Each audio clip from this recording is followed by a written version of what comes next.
I'm Jeff Altman, the Big Game Hunter. I'm the head coach for JobSearchCoachingHQ.com. I'm an executive job search and leadership coach.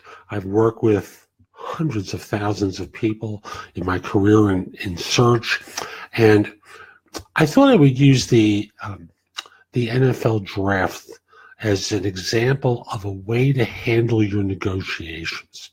Now, this is not a player's story. This is an owner's story. This is a management story. And I want to point out something that I don't think many people have really noticed, and that is there are no leaks out of the top teams in the draft about who they're going to pick.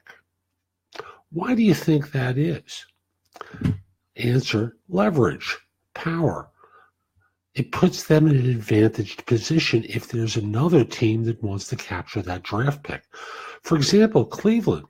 Cleveland has made it very clear, at least the GM, I believe his name is John Dorsey, has said, I'm not going to share who my choice is, not even the owner, because he doesn't want the news of it to leak out and impact his leverage if he were to decide to trade it.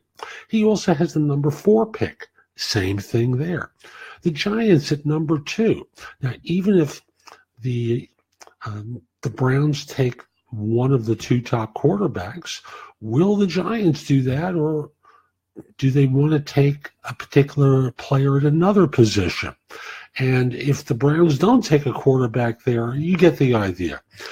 By leaving mystery into this, it advantages them in negotiations with other teams. Like, they have the number 2 position in the draft.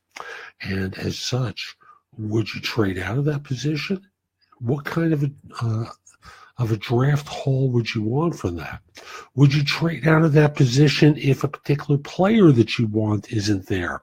Would you trade with another team? And how far down in the draft picks? There are, I believe, 32 draft picks in the first round.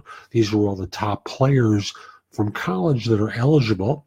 And if you trade with the 23rd team or the 12th team or the 11th team, you don't get anywhere near as good a potential player as you might at number 2. How many picks replace a number 2? You get the idea. By being close to the vest, the teams at the top have a huge advantage. So let's say Cleveland takes a quarterback, and now there's a lower drafting team that is afraid that they may not be able to get a quarterback of their choice. What kind of draft haul did the number 2 team, the Giants, get for doing that? Now let's tie this together with you in your job search. Negotiating. The more information you give out, the more secure the employer that you're interviewing with is that they can get you for a particular number. And that certainty gives them the idea that you're going to be easy to close. And thus, they don't really have to extend themselves that much financially because they know where they can target. However, if you say, I'm not really sure, I really need to know a lot more about the opportunity. Plus, I have other firms that are in the mix as well.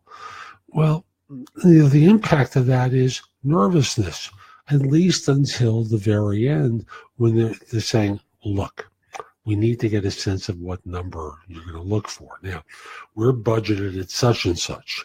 Is that within range? Now, remember, laws are changing right now, and in some places, employers are not legally allowed to ask your current salary. I don't remember how many states, plus there are cities that, like New York, that don't allow it.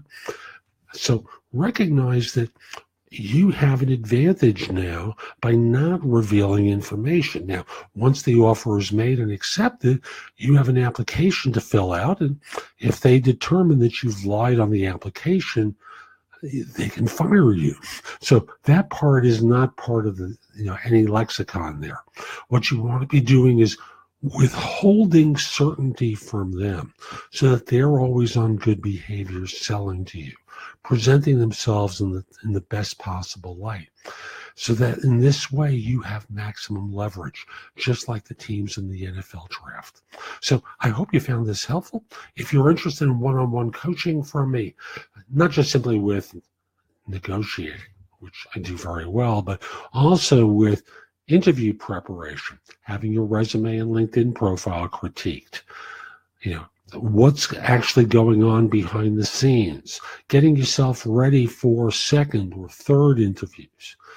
There's a whole host of stuff that goes into a job search that, from my career, I'm really quite good at. If you'd like me to work one-on-one with you, connect with me on LinkedIn at linkedin.com/IN/the big game hunter. Excuse me. Mention that you saw this video.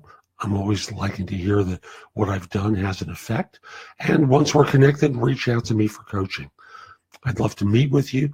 We can do it by video through Zoom, and I look forward to helping you. Hope you have a great day. Take care.